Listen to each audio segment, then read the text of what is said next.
ఏవండోయ్, అరటికాయ బజ్జీలు తిన్నారా అండి ఎప్పుడైనా? అరటికాయలు బజ్జీలుగా వేసుకుని వాటి పొట్ట ఈ విధంగా చీల్చి సన్నగా తరిగినటువంటి ఉల్లిపాయలు, కొత్తిమీరలు, సరిపడా ఉప్పు, కారం వేసి నిమ్మరసం పిండి ఈ అరటికాయ బజ్జీల్లో ఈ విధంగా కూరి తిన్నారంటే స్వర్గానికి ఆమడ దూరంలో ఉంటారంటే నమ్మండి. ఈరోజు ఈ వీడియోలో అరటికాయ బజ్జీలు ఎలా తయారు చేయాలి, మైసూర్ బజ్జీలు ఎలా తయారు చేయాలి అనేది మీకు చూపిస్తానండి. ఇకపోతే మైసూర్ బజ్జీల్లో మైసూర్ ఎంతవరకు ఉంటుందో నాకు తెలియదు, కానీ హాట్ ఇష్టపడే వాళ్ళకి మైసూర్ పాక్ కంటే ఈ మైసూర్ బజ్జీలు అద్భుతంగా ఉన్నాయి అని ఖచ్చితంగా అనిపిస్తుందండి. మరి ఈరోజు ఈ వీడియోలో ఈ రెండింటిని కూడా ఎలా తయారు చేయాలో చూపిస్తాను. వీటిని చక్కగా మీకు ఇష్టమైన పుట్నాల పచ్చడితో కానీ, పల్లీల పచ్చడితో కానీ, అల్లం పచ్చడితో కానీ తిన్నారంటే అద్భుత అని ఖచ్చితంగా అంటారండో. ఈ ఫుల్ వీడియో చూసేయండి మరి.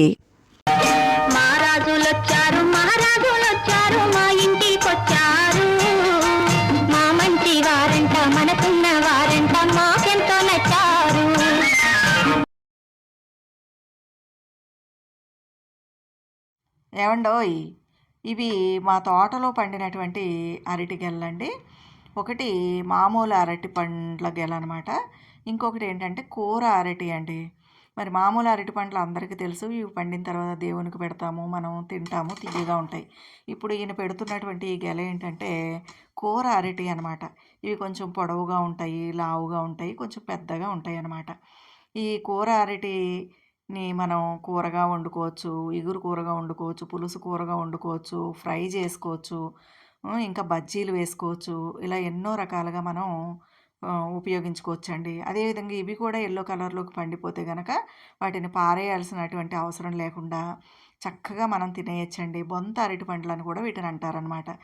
ఇలా ఈ కూర అరటి కనుక పండితే దాని రుచి ఎలా ఉంటుందంటే పనసపండు, అరటిపండు రెండు కలిపినటువంటి రుచి ఉంటుందండి.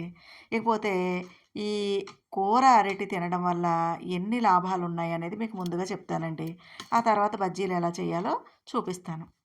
ఈ కూర అరటికాయల్లో ఫైబర్ చాలా ఎక్కువగా ఉంటుందండి. ఇది మన జీర్ణ వ్యవస్థకి చాలా మంచిదనమాట. అంతేకాకుండా మన జీర్ణాశయంలో ప్రోబయోటిక్స్ పెరగడానికి ఇవి బాగా ఉపయోగపడతాయి అన్నమాట. అంటే ఒక పెరుగు తింటే మనకి ఎన్ని లాభాలు ఉంటాయో అన్ని లాభాలు ఈ అరటి తినడం వల్ల వస్తాయన్నమాట. ఇంకా అరటికాయ మన పొట్టని, అంటే మన కడుపుని శుభ్రంగా ఉంచుతుందన్నమాట. పొట్టలో ఉండేటటువంటి పెద్ద ప్రేగు, జీర్ణ అవయవాలు, ఇంకా వాటిల్లో ఉండేటటువంటి వ్యర్థాలు, టాక్సిన్స్ వీటన్నిటిని కూడా బయటికి పంపించేస్తుందండి. ఎవరికి కూడా ఈ పెద్ద అరటికాయలని, కూర అరటికాయలను తింటే పెద్ద ప్రేగుకు సంబంధించినటువంటి క్యాన్సర్ రాకుండా ఒక రక్షణ కవచంలాగా పనిచేస్తుందన్నమాట. ఇంకా అరటికాయల్లో పుష్కలంగా విటమిన్లు ఉంటాయి, కాల్షియం ఉంటుంది, మెగ్నీషియం ఉంటాయి కాబట్టి ఎముకలు చాలా స్ట్రాంగ్గా తయారవుతాయి. కీళ్ళ నొప్పులు ఉన్న వాళ్ళకి కీళ్ళ నొప్పులు తగ్గుతాయి. కీళ్ళ నొప్పులు రాకుండా కూడా ఈ కూర అరటి ఉపయోగపడుతుందండి. ఇంకా ఈ అరటికాయల్లో అమైనో ఆమ్లం ఉంటుందండి. ఇది ఎలా పనిచేస్తుందంటే మన మెదడు రసాయనాలని చక్కగా నియంత్రించి మన మూడ్ బాగుండేలాగా చేస్తుందన్నమాట. ఇంకా అరటికాయలో ఉండేటటువంటి పోషకాల వల్ల మన కంటి చూపు కూడా బాగుంటుందండి. దృష్టిలోపం లేకుండా ఉంటుందన్నమాట. ఇంకా ఈ అరటికాయల్లో గ్లైసెమిక్ ఇండెక్స్ తక్కువగా ఉంటుంది కాబట్టి ఇన్సులిన్ హార్మోన్ నెమ్మదిగా రిలీజ్ అవుతుంది కాబట్టి షుగర్ పేషెంట్స్కి ఇది చాలా మంచి ఆహారం అన్నమాట. ఇంకా శనగపిండి ఆరోగ్యానికి చాలా మంచిదండి. షుగర్ లెవెల్స్ కంట్రోల్లో ఉంచుతుందన్నమాట. ఇందులో విటమిన్లు, ఖనిజ లవణాలు ఉంటాయి కాబట్టి మన జీర్ణశక్తిని పెంచుతుంది. గుండె కూడా ఆరోగ్యంగా ఉండేలా చేస్తుందండి. ఎందుకంటే ఇందులో పొటాషియం ఉంటుంది కాబట్టి. బరువు తగ్గాలి అనుకునే వాళ్ళు శనగపిండి తింటే చాలా మంచిదండి. ఇంకా మన బాడీకి శక్తిని కూడా ప్రసాదిస్తుందన్నమాట. పెద్ద పేగుకు సంబంధించిన క్యాన్సర్ రాకుండా ఈ శనగపిండి కాపాడుతుందండి. కాల్షియం ఉంటుంది కాబట్టి ఎముకలకి చాలా మంచిది. ఈ అరటికాయ, శనగపిండి ఈ రెండు కూడా మలబద్ధకం సమస్య ఎవరికైనా ఉంటే వాటిని పోగొడతాయండి. ఎవరికైనా రక్తం తక్కువగా ఉంటే శనగపిండి తింటే కనుక దాంట్లో ఐరన్ ఉంటుంది కాబట్టి రక్త వృద్ధి కలుగుతుందన్నమాట. కాబట్టి పిల్లలు, పెద్దలు అందరూ జంక్ ఫుడ్స్కి దూరంగా ఉండి ఇలాంటి శనగపిండి, అరటికాయతో చేసినటువంటి ఇలాంటి బజ్జీలు తినడం వల్ల ఆరోగ్యానికి ఆరోగ్యం, రుచికి రుచి అండి. ఇప్పుడు అరటికాయ బజ్జీలు ఎలా తయారు చేయాలి, దానికి కావాల్సిన పదార్థాలు ఏంటో ఈ వీడియోలో మీకు నేను ఇప్పుడు చూపించేస్తానండి. ముందుగా శనగపిండి తీసుకోవాలండి. శనగపిండిని చక్కగా జల్లించుకోవాలన్నమాట. జల్లించుకుని ఒక గిన్నెలోకి మనకి బజ్జీలకు సరిపడా తీసుకుని, దాంట్లో బియ్యం పిండి కొంచెం వేసుకోవాలండి. బియ్యం పిండి ఎందుకు వేస్తామంటే బజ్జీలు చక్కగా కరకరలాడుతూ వస్తాయన్నమాట. మరీ మెత్తగా సాఫ్ట్‌గా లేకుండా రుచికరంగా కూడా ఉంటాయన్నమాట. దీంట్లో కొంచెం వంట సోడా వేసుకోవాలండి. మనం పప్పులో అది వేసుకుంటాం చూడండి. ఆ వంట సోడా కొంచెం చిటికెడు వేసుకోవాలి. తర్వాత మనం ఎంత పిండి వేసుకున్నామో దానికి సరిపడా సాల్ట్ వేసుకోవాలండి. వేసుకుని ఈ 3 కలిసేలాగా బాగా కలపాలన్నమాట. ఎందుకంటే శనగపిండి, బియ్యపిండి ఇందులో వేసినటువంటి సాల్ట్ కావచ్చు, ఇంకా సోడా కావచ్చు, ఇవన్నీ కూడా బాగా మిక్స్ అవ్వాలన్నమాట. అందుకని నీళ్లు పోయడానికి ముందుగానే బాగా కలిసేటట్టు చక్కగా కలుపుకోవాలండి. ఆ తర్వాత ఈ పిండికి సరిపడా నీళ్లు కొంచెం కొంచెంగా పోసుకుంటూ ఈ పిండిని మరీ చిక్కగా, మరీ గట్టిగాను కాకుండా, మరీ పలచగాను కాకుండా బజ్జీ వేయడానికి అవసరమైన విధంగా మెల్లగా కలుపుకోవాలండి. ఎందుకంటే దీంట్లో ఒకేసారి నీళ్లు పోసేయకూడదు. కొంచెం కొంచెం చూసుకుంటూ పోసుకోవాలన్నమాట. ఎందుకంటే నీళ్ళు ఎక్కువైనాయి అనుకోండి బజ్జీ రాదు. ఒకవేళ నీళ్లు తక్కువయ్యి పిండి మరీ గట్టిగా ఉందనుకోండి బజ్జీలు గట్టిగా రాళ్ళల్లాగా వచ్చేస్తాయి అన్నమాట. అందుకని జాగ్రత్తగా చూసుకుని మరీ లూజ్ అవ్వకుండా, మరీ గట్టిగా లేకుండా బజ్జీ మీద మన అరటికాయ మీద ఆ పిండి నిలబడే విధంగా జాగ్రత్తగా చూసుకుని కలుపుకోవాలండి. ఆ పిండి కూడా ఎలా కలపాలి? చేత్తోటి కొంచెం ఎక్కువసేపే బాగా కలపాలన్నమాట. అలా కలపడం వల్ల ఏమవుతుందంటే ఆ బజ్జీలు చాలా గుల్లగా, మృదువుగా, చక్కగా వస్తాయన్నమాట. అందుకని ఈ విధంగా బాగా కలుపుకోవాలండి. చేత్తోనే కలపాలి. మనం స్పూన్‌తోనో, గరిటెతోనో కలపకూడదండి. ఎందుకంటే ఈ పిండి మనం ఎంత ఎక్కువసేపు కలిపితే అంత రుచికరంగా, అంత సాఫ్ట్‌గా, అంత చక్కగా వస్తాయన్నమాట. చూస్తున్నారు కదా! ఈ విధంగా కలుపుకోవాలండి. వాటర్ మాత్రం మధ్య మధ్యలో కొంచెం చూసుకొని పోసుకోవాలన్నమాట. చూసారు కదండీ! ఈ విధంగా. ఇలా పిండి కలిపినప్పుడు మనకి ఉప్పు సరిపోయిందో లేదో కావాలంటే మనం కొంచెం చెక్ చేసుకోవచ్చండి. కొంచెం పిండి తిని చూసి ఉప్పు సరిపడా ఉంటే గనక మనం వేసుకోవాల్సిన అవసరం లేదు. లేదంటే కొంచెం ఉప్పు వేసుకోండి. కొంతమందికి శనగపిండి పడదంటారండి. Gastric problem వస్తుందంటారు. అలాంటి వాళ్ళు కొంచెం చిటికెడు వాము చేతిలో నలిపి ఇందులో వేసుకోవచ్చు.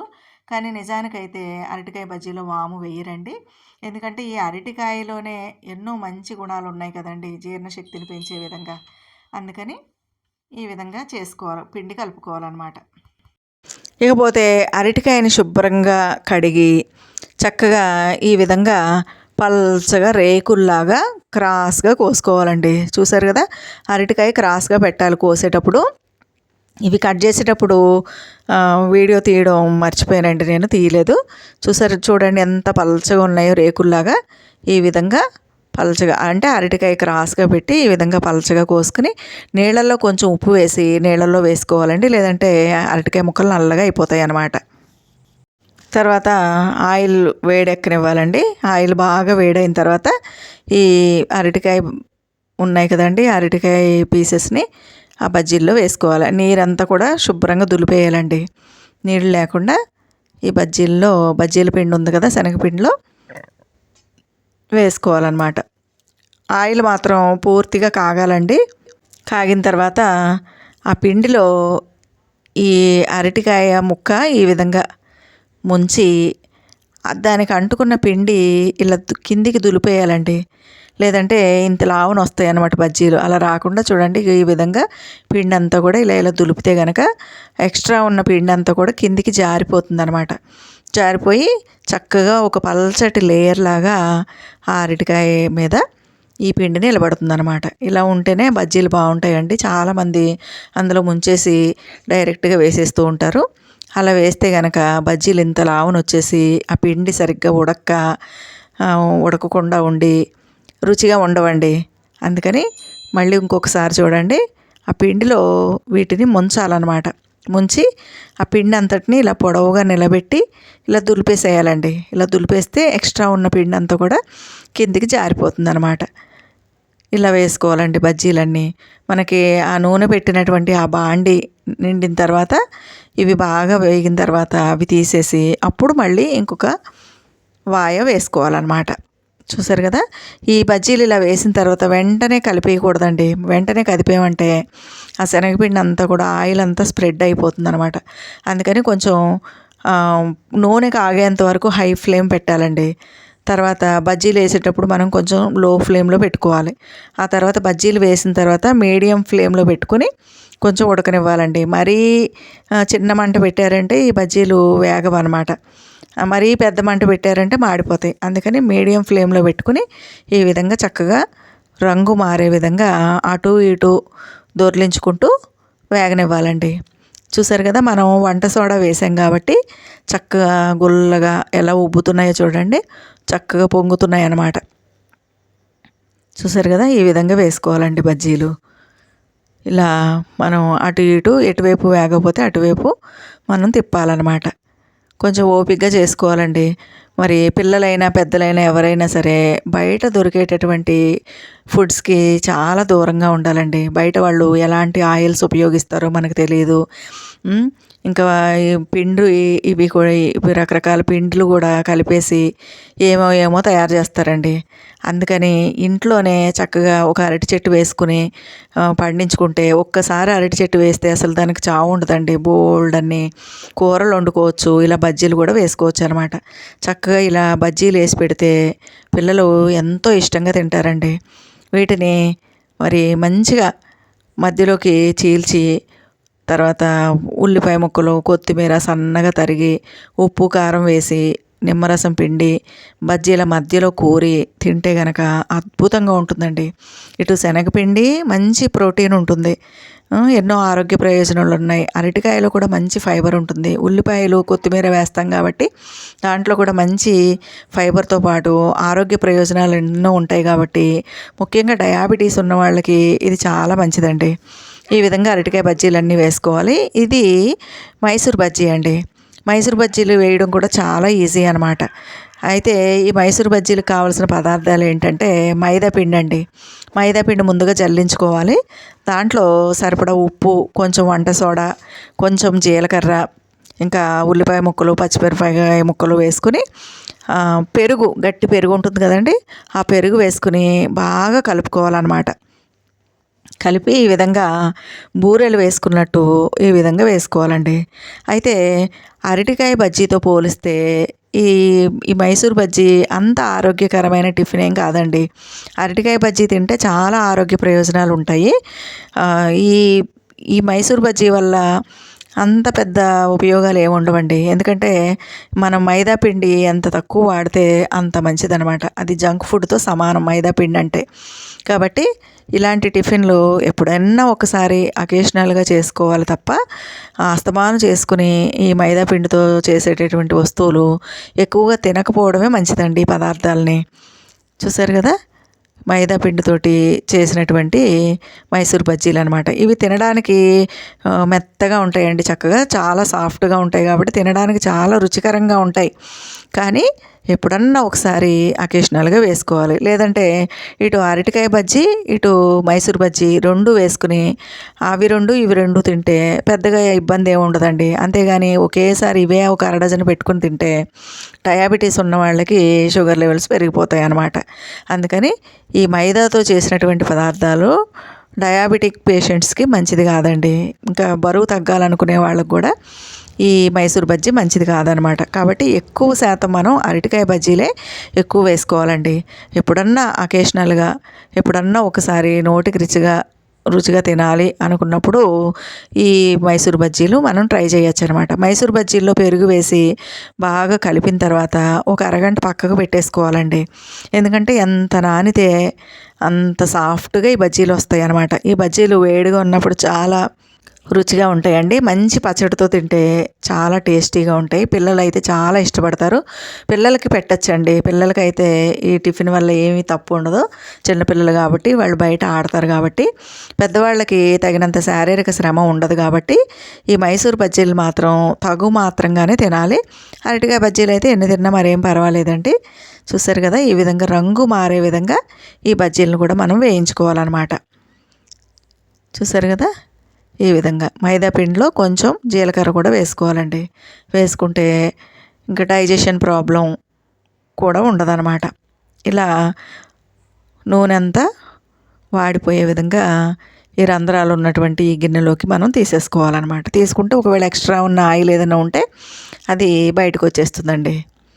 చూసారు కదా. ఇంకా ఇలాంటి ఆయిల్ ఫుడ్స్ని టిష్యూ పేపర్ మీద వేసుకుంటే ఇంకా చాలా మంచిది.